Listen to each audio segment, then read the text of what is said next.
નમસ્કાર મિત્રો, હવે અગાઉના લેક્ચરમાં આપણે સમિતિ તત્વો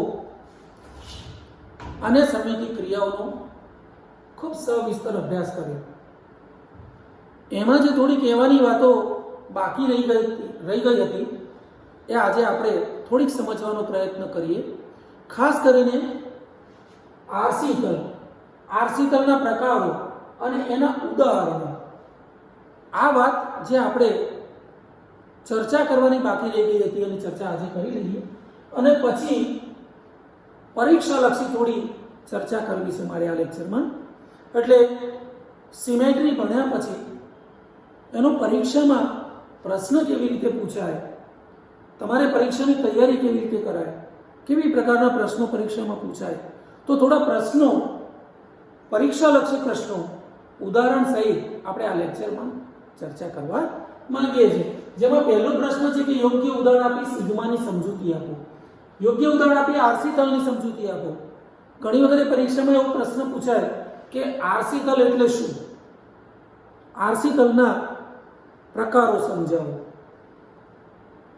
ઘણી વખત એવું પૂછાય ઉદાહરણ સહિત સિગ્મા વી, સિગ્મા ડી અને સિગ્મા એચ સમજાવો. ઘણા પેપરમાં તમે જોશો તો પ્રશ્ન એવો પણ છે કે સિગ્મા વી અને સિગ્મા ડી વચ્ચેનો તફાવત સ્પષ્ટ કરો, સિગ્મા એચ અને સિગ્મા વી વચ્ચેનો તફાવત સ્પષ્ટ કરો. તો મિત્રો થોડો પરીક્ષાલક્ષી આપણને ખ્યાલ હોવો જોઈએ. તો આવો જે પ્રશ્ન છે, ઉદાહરણ આપી જુદા જુદા આરસી તલોની સમજૂતી આપો. આરસી તલમાં મુખ્ય 3 પ્રકારો છે. પહેલો પ્રકાર છે ઉર્ધ્વ સમમિતિ સમતલ, જેનો ઇંગ્લિશમાં વર્ટિકલ પ્લેન તરીકે ઓળખીએ છીએ, એને સિગ્મા વી ના નામથી ઓળખીએ છીએ. બીજો છે વિકર્ણીય સમમિતિ સમતલ, જેને ડાયહેડ્રલ પ્લેન તરીકે ઓળખીએ છીએ, અને સિગ્મા ડી એનો સંકેત છે. અને ત્રીજું સમક્ષિતિજ સમતલ, અંગ્રેજીમાં એને હોરિઝોન્ટલ પ્લેન તરીકે એનો સિમ્બોલ છે સિગ્મા એચ. હવે ઉદાહરણ સહિત આપણે થોડુંક સમજવાનો પ્રયત્ન કરીએ. તો ઉર્ધ્વ સમમિતિ સમતલ, અગાઉના લેક્ચરમાં આપણે ઘણી બધી વખત ઉદાહરણ લીધું જ છે મિત્રો. H2 નું, દાખલા તરીકે H2 ના અણુની જો વાત કરું તો H2 ના અણુમાં ઓક્સિજન, H1 અને H2 આ પ્રકારે ગોઠવાયેલા હોય છે. H2 વર્ટિકલ પ્રકારનો છે, વર્ટિકલ. દાખલા તરીકે આ પ્રકારે. તો આવા H2 ના અણુમાં આ ઉર્ધ્વ સમમિતિ સમતલો આવેલા છે, બાકીના બે સમતલોની હાજરી નથી. તો આપણે જોઈએ તો આ H2 ના અણુ ઉપર જો હું આ પ્રકારે, અને એને હું સિગ્મા વી પણ કહી શકું છું. હવે જો અહીંયા જો આને હું z અક્ષ કહું, કારણ કે આ C2 ધરી પણ છે, આ C2 અક્ષ પણ છે અને z અક્ષ ઉપર છે, એટલે એને હું C2z તરીકે ઓળખું છું. અને એ C2z માં આવેલું સમમિતિ સમતલ આની વાત કરું છું. તો મને કેવો, આજે મેં અહીંયા દોરેલું છે એરો ઉપર. હવે જો હું આની ઉપર આરસી તલ અને ગણું, આ આરસી તલ મુખ્ય ભ્રમણ અક્ષ માંથી પસાર થાય છે, એટલે કે મુખ્ય ભ્રમણ અક્ષને સમાવે છે, મુખ્ય ભ્રમણ અક્ષને સમાવે છે અને એમાંથી પસાર થાય છે. તો અણુના બે સરખા ભાગ H1 will come here, H2 will come here. તો મને જે નવું બંધારણ પ્રાપ્ત થશે એ બંધારણ H2 અહીં આવશે, H1 અહીં આવશે. મતલબ આ રચના સાથે સમતુલ્ય છે, અધ્યારોપિત કરી શકાય એવી છે. બંને રચનાઓ અભિન્ન છે. એટલે આ સમતલ મુખ્ય ભ્રમણ અક્ષને સમાવે છે અને z અક્ષમાંથી પસાર થાય છે, લંબ પ્રકારનો હોય એવું લાગે આપણને. એટલે આને વર્ટિકલ પ્લેન એટલે કે ઉર્ધ્વ તલ તરીકે હું ઓળખીશ. અને ઉર્ધ્વ તલને આપણે સિગ્મા વી થી કહીએ છીએ.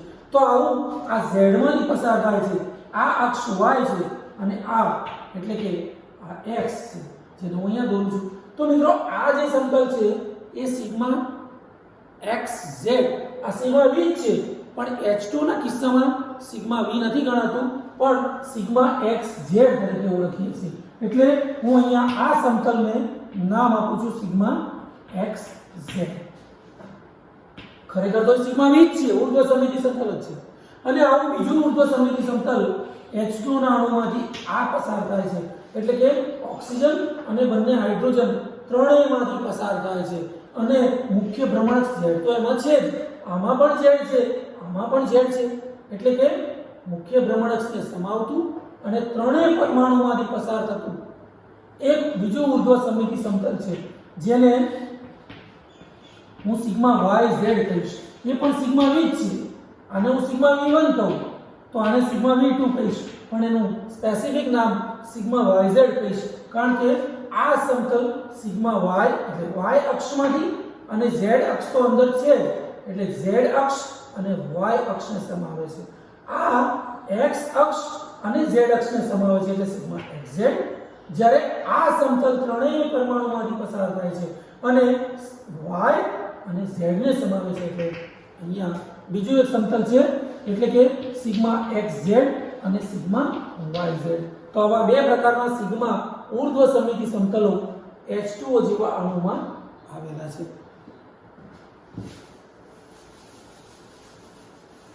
મિત્રો આ ઉર્ધ્વ સમમિતિ સમતલની જો હું વાત કરું તો NH3 નો અણુ NH3 H1 H2 અને H3 તો અહીંયા નાઇટ્રોજનનું આ વચ્ચેની પસાર થતી જો હું z અક્ષ લઉં અને એને C3 તરીકે ગણું તો મુખ્ય ભ્રમણ અક્ષમાંથી પસાર થતું ફક્ત નાઇટ્રોજન અને H2 માંથી પસાર થતું એક સમતલ. બીજું સમતલ H3 અને નાઇટ્રોજનમાંથી પસાર થતે જે H2 ને અહીંયા અને H1 ને અહીંયા પ્રતિબિંબિત કરે છે. અને ત્રીજું સમતલ છે H1 માંથી પસાર થતું H3 ને અહીંયા અને H2 ને અહીંયા. તો આવું જો હું સિગ્મા v1 z માંથી અને H2 માંથી અને નાઇટ્રોજન ને H2 માંથી પસાર થતું એક સમતલ જે H1 નું પ્રતિબિંબ અહીંયા આપે છે અને H3 નું પ્રતિબિંબ અહીંયા આપે છે. નાઇટ્રોજન અને H2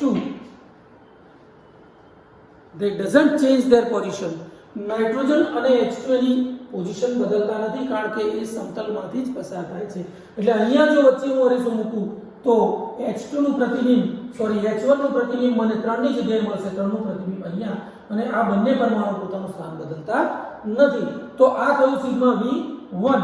અહીંયા સિગ્મા v2 ની વાત કરું તો સિગ્મા v2 એટલે H1 તો H2 અને 3 ને એકબીજાની જગ્યાએ પ્રતિબિંબ આપશે એટલે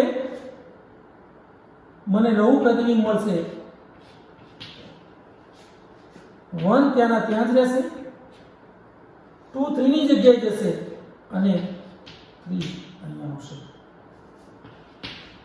તો આ પ્રકારે મને સિગ્મા v2 અને ત્રીજું સિગ્મા જે છે સિગ્મા v3 એ H3 માંથી એટલે કે 1 અને 2 ને પ્રતિબિંબિત કરશે.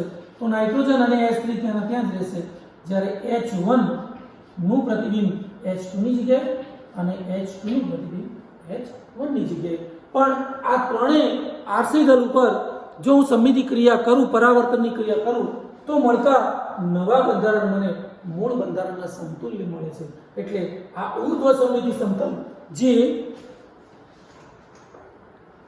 આ પ્રકારે છે કારણ કે નાઇટ્રોજન પિરામિડલ સ્ટ્રક્ચર વાળો અણુ છે.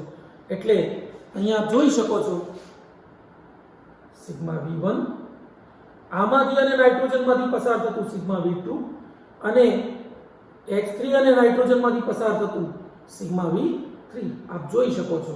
આ ત્રણેય પ્રકારે સિગ્મા v1 સિગ્મા v2 અને સિગ્મા v3 એટલે કે ત્રણ પ્રકાર, ત્રણ સિગ્મા v, ત્રણ ઉર્ધ્વ સમમિતિ સમતલો NH3 ના અણુમાં આવેલા છે. તો આ થઈ ઉર્ધ્વ સમમિતિ સમતલની વાત. હવે વિકર્ણીય સમમિતિ સમતલ એટલે અહીંયા મુદ્દા લખીએ મિત્રો આપણે પરીક્ષા લખી તો ઉર્ધ્વ સમમિતિ સમતલ સિગ્મા v અને સિગ્મા d આ બંને ના હું મુદ્દા અહીંયા લખું તો સિગ્મા v મુખ્ય ભ્રમણઅક્ષ સમાવે છે, મુખ્ય ભ્રમણઅક્ષ CN ને સમાવે છે.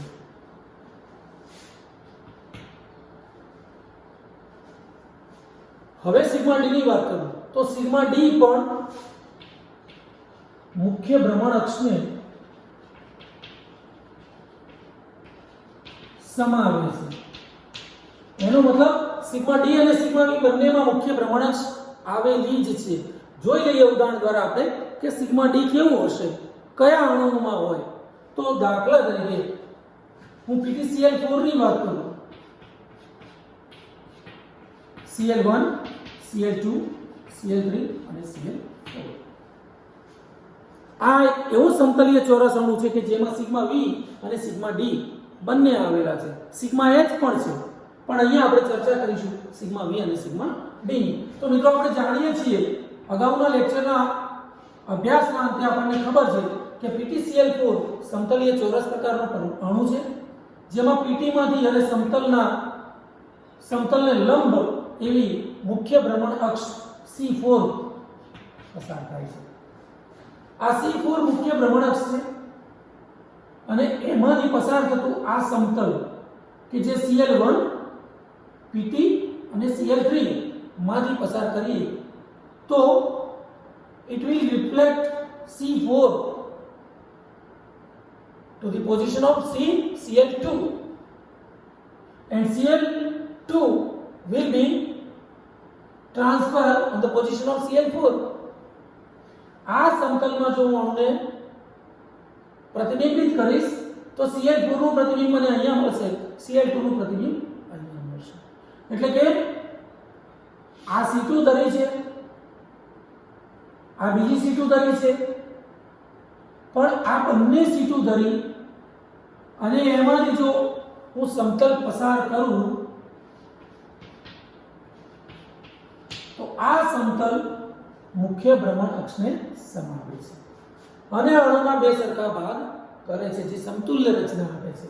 આવું બીજું એક સમતલ આ છે કે જો અહીંયા હું સમતલ મૂકું આ પ્રકારે તો Cl1 will reflect here and Cl3 will reflect here. એ પણ મને સમતુલ્ય રચના આપે છે. તો આ સિગ્મા V1, આ સિગ્મા V2. તો આ બંને સિગ્મા V છે, 1 અને 2. આપ જોઈ શકો છો મુખ્ય ભ્રમણઅક્ષ પણ એમાંથી પસાર થાય છે, મુખ્ય ભ્રમણઅક્ષ પણ એમાંથી પસાર થાય છે અને અણુના બે સરખા ભાગ કરે છે. હવે આ પણ C2 અક્ષ છે અને બીજી C2 આ પણ છે, તો આ બંને C2 પણ જોઈ લઈએ. હવે જો હું એક સમતલ અહીંયા મૂકું તો એ પણ C2 અક્ષને સમાવે છે અને C4 અક્ષને પણ સમાવે છે. તો આ અરીસો Cl1 અને Cl2 નું રિફ્લેક્શન Cl4 અને 3 ની જગ્યાએ આપશે, જ્યારે Cl4 અને 3 Cl1 અને 2 ની જગ્યાએ આપશે અને મને સમતુલ્ય રચના મળશે. તો આ પણ એક પ્રકારનું ઉર્ધ્વ સમમિતિ સમતલ જેવું જ લાગે છે આપણને. તો આ સમતલ અને આ સમતલમાં ભેદ શું છે એની ચર્ચા હું કરવા માંગુ છું. તો આ સમતલ પણ આના જેવું જ છે, એટલે મુખ્ય ભ્રમણઅક્ષને સમાવે છે, મુખ્ય ભ્રમણઅક્ષ C4 એમાંથી જ પસાર થાય છે. પરંતુ આ જે સમતલ છે એ સમતલ એક C2 અને બીજી C2, આ પણ C2 છે, આ C2 અને આ C2 એ બંને વચ્ચેના કોણને દુભાગે છે. એક C2 બીજી C2 અને એ બંને વચ્ચેના કોણને દુભાગે છે, એટલે એને ડાયહેડ્રલ પ્લેન તરીકે ઓળખવામાં આવે છે. ઇંગ્લિશમાં this plane also consists principal rotation axis. મુખ્ય ભ્રમણઅક્ષ સમાવે છે પરંતુ બે C2 વચ્ચેના કોણને દુભાગે છે. એટલે અહીંયા મુખ્ય ભ્રમણઅક્ષ Cn ને સમાવે છે, સિગ્મા D પણ મુખ્ય ભ્રમણઅક્ષ Cn ને સમાવે છે, પરંતુ આ અણુના વધારે પરમાણુમાંથી પસાર થાય છે. Cl1, PT અને Cl3 અણુના 3 પરમાણુમાંથી પસાર થાય છે. આ સમતલ 1 2 અને 3 પરમાણુમાંથી પસાર થાય. જ્યારે આ સમતલ ફક્ત પીટી એક જ પરમાણુમાંથી પસાર થાય છે, એનો મતલબ ઓછામાં ઓછા પરમાણુમાંથી પસાર થાય છે. ઓછામાં ઓછા પરમાણુમાંથી પસાર થાય છે. હવે સિગ્મા વી અને સિગ્મા ડી નો ભેદ ફરીવાર સ્પષ્ટ કરી લઈએ. બંને સમતલો મુખ્ય ભ્રમણઅક્ષને સમાવે છે. સિગ્મા વી ઉર્ધ્વ સમમિતિ સમતલ સિગ્મા વી અણુના વધુ પરમાણુમાંથી પસાર થાય છે. અણુના વધુ પરમાણુમાંથી પસાર થાય છે. જ્યારે સિગ્મા ડી મુખ્ય ભ્રમણઅક્ષને સમાવે છે અને અણુના ઓછામાં ઓછા પરમાણુમાંથી પસાર થાય છે અને 2 C2 વચ્ચેના ખૂણાને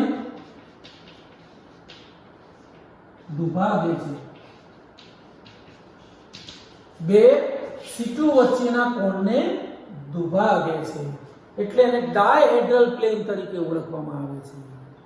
અને સમમિતિ સમતલનો ત્રીજો પ્રકાર છે મિત્રો સમક્ષિતિજ સમમિતિ સમતલ, જેને horizontal plane sigma h for horizontal એટલે સમક્ષિતિજ સમતલ તરીકે પણ એને ઓળખવામાં આવે છે. એનું નામ છે સમક્ષિતિજ, એટલે અણુના વધુમાં વધુ લગભગ બધા જ પરમાણુમાંથી પસાર થતું હોય એવા સમતલને સમક્ષિતિજ સમતલ કહેવામાં આવે છે.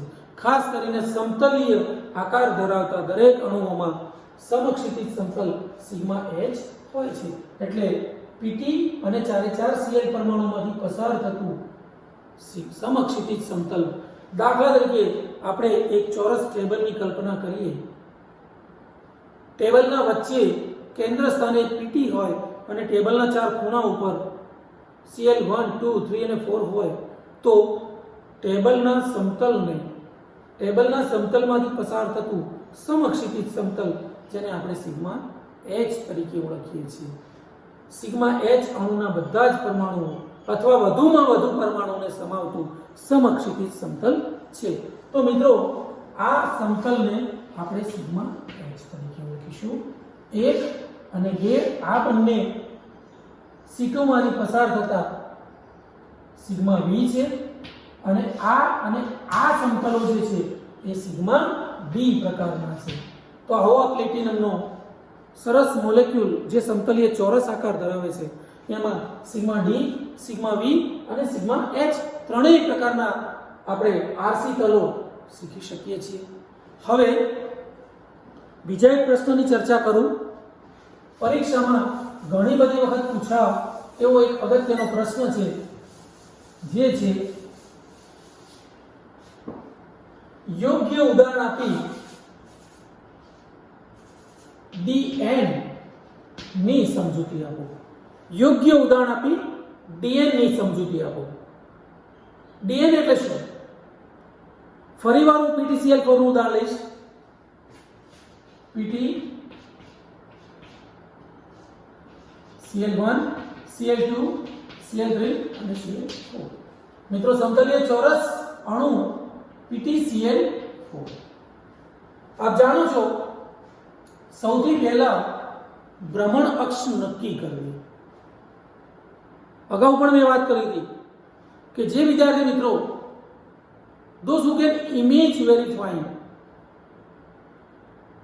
જેટલું તમારું ઇમેજિનેશન પાવર સારું હશે એટલું સિમેટ્રી તમને સરળતાથી સમજમાં આવી જશે. તો અહીંયા સૌથી પહેલા કોઈ પણ અણુ છે એનો આકાર આપણા મગજમાં ઇમેજ થઈ જાય છે. PTCl4 itself is a square planar geometry. સમતલીય ચોરસ આકાર ધરાવતો છે, એટલે સમતલને લંબ અને પીટી માંથી પસાર થતી એક ભ્રમણઅક્ષ, જેને હું C4 કહું છું. આ C4 ધરી ઉપર જો હું અણુને 90 ના ખૂણે ભ્રમણ આપીશ તો મને 1 2 3 અને 4 પ્રયત્નોના અંતે અણુ મૂળ બંધારણ પ્રાપ્ત કરે છે. એટલે ABCN C4 છે. એટલે સૌથી પહેલી વાત યોગ્ય ભ્રમણ અક્ષો. યોગ્ય ભ્રમણ અક્ષો તો એમાં એક થઈ C4. હવે આપ જોશો તો Cl1 Pt અને Cl3 જો હું આને 180 અંશના ખૂણે ભ્રમણ આપું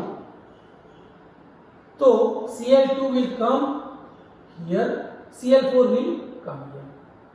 ફરીવાર બીજા પ્રયત્ને અણુ મૂળ બંધારણ પ્રાપ્ત કરશે. એટલે બે પ્રયત્નો આ ધરી પર હું બે પ્રયત્નો કરીશ ત્યારે મને મૂળ રચના પ્રાપ્ત થશે. એટલે કે આ અક્ષને હું C2 કહીશ. તો આવી એક C2, આ બીજી C2, આ ત્રીજી C2, આ પણ C2 છે અને આ ચોથી C2. તો આ પ્રકારે ચાર C2 ધરીઓ 180 ના ખૂણે ભ્રમણ કરવાથી મને મૂળ રચના આપે છે. એનો મતલબ અહીંયા ચાર જેટલી C2 ધરીઓ છે. હવે આ થઈ યોગ્ય ભ્રમણ અક્ષો નક્કી કરી આપણે. હવે આમાં મુખ્ય ભ્રમણ અક્ષ કોને ગણવી? તો અગાઉ મિત્રો ચર્ચા કરી જ છે આપણે, છતાં ફરીવાર હું કહી દઉં. યોગ્ય ભ્રમણ અક્ષો પૈકી જે ભ્રમણ અક્ષનો ક્રમ સૌથી મોટો હોય એ ભ્રમણ અક્ષને મુખ્ય ભ્રમણ અક્ષ તરીકે ઓળખવામાં આવે છે. એટલે અહીંયા પ્રિન્સિપલ રોટેશન અક્ષ, પ્રિન્સિપલ રોટેશન એક્સિસ એટલે કે મુખ્ય ભ્રમણ અક્ષ.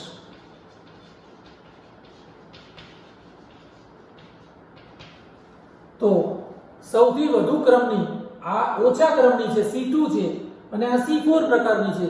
તો સ્વાભાવિક છે સૌથી મોટા ક્રમની એટલે કે C4 અક્ષ છે એ મુખ્ય ભ્રમણ અક્ષ બનશે. હવે આ અણુમાં સમતલીય ચોરસ અણુ છે. એમાં આપ જોઈ શકો છો કે એક C2, બીજી, ત્રીજી અને ચોથી. આ ચાર પ્રકારની C2 ધરી છે અને આ મુખ્ય ભ્રમણ અક્ષ C4 છે. મારો કહેવાનો મતલબ છે મિત્રો, આપ જોઈ શકો છો અણુ સમતલીય છે એટલે ચાર C2 અક્ષો અણુના સમતલમાં જ આવેલી છે, જ્યારે એક C4 અક્ષ અણુના સમતલને લંબ છે. એનો મતલબ એ થયો કે ચાર C2 અક્ષો મુખ્ય ભ્રમણ અક્ષ C4 ને લંબ છે.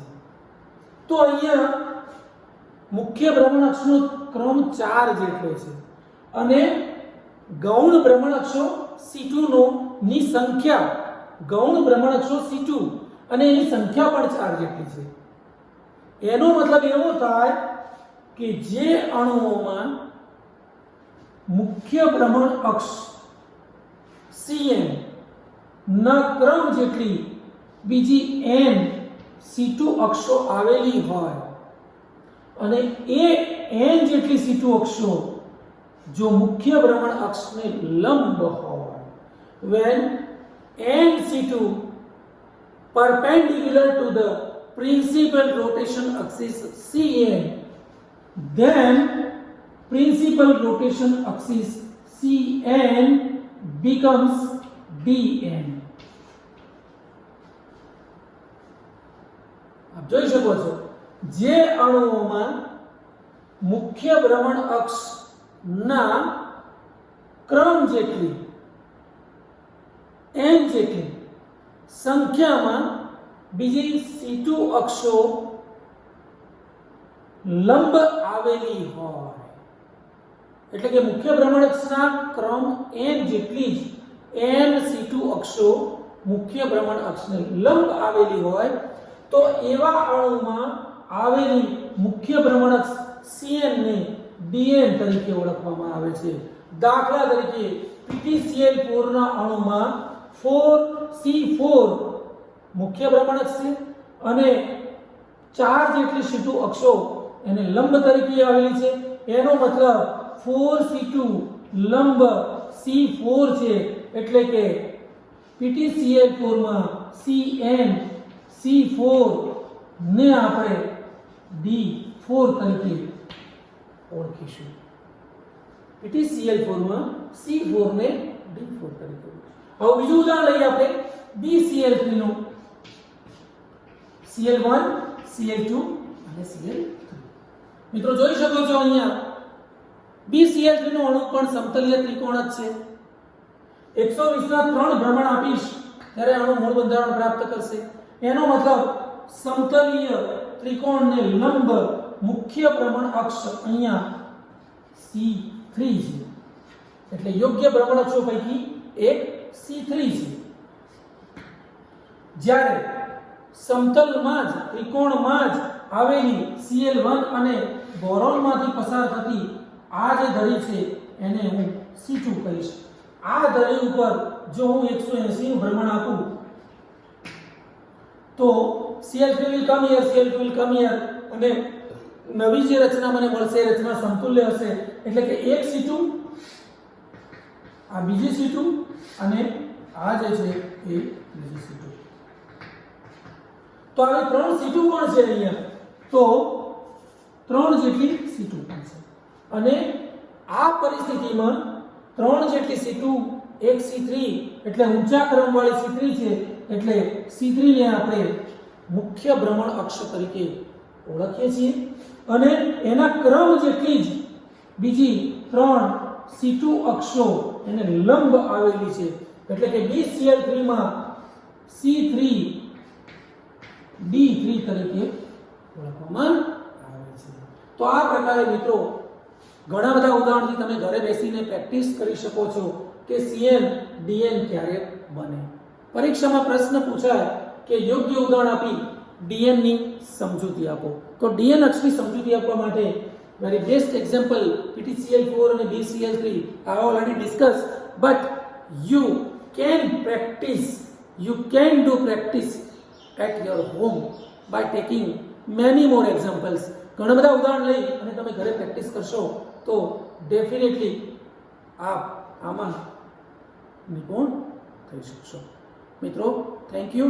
હવે પછીના લેક્ચરમાં આપણે થોડોક વધારે અભ્યાસ કરીશું અને અલગ અલગ બીજા ઘણા બધા ઉદાહરણ લઈ અને ઘણા બધા પ્રશ્નો છે જે પરીક્ષામાં પૂછાઈ શકે સમયની ક્રિયાઓ વિશે અને multiple questions are there. So we will discuss later on in next lecture. Thank you.